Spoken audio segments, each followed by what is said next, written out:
Alright everyone, I'm back. It took some finagling to get the video to connect.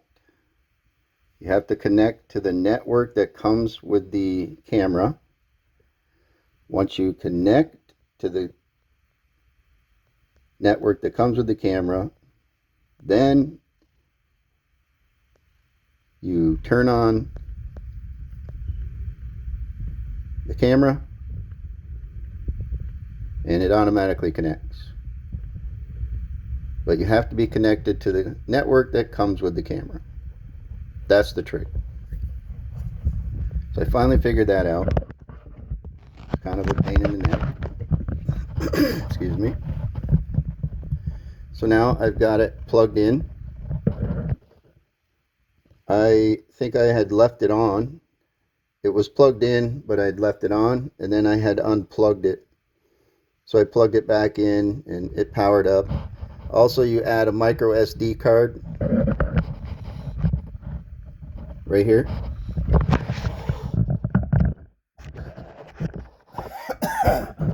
It's getting dry. Right behind the plug-in, there's a slot for a micro SD card. I have a 1 terabyte card in there. I would suggest getting a good size micro SD. I have the camera box mounted.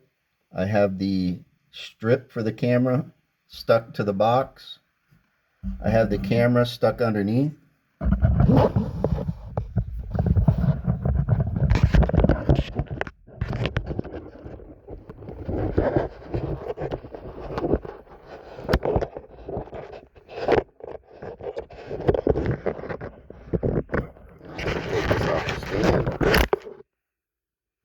They're very robust. So right here is where the camera is double-sided sticky tape. And I added a second piece to angle the camera just right.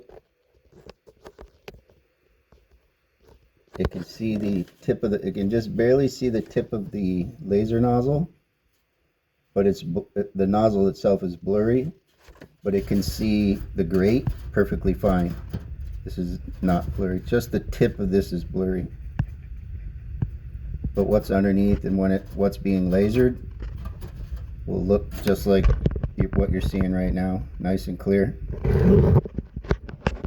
So this is how I hooked it up, connected it to the network that came with the camera,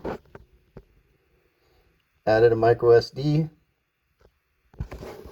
Now I can record my laser cuts or engraves or scores and share that with people.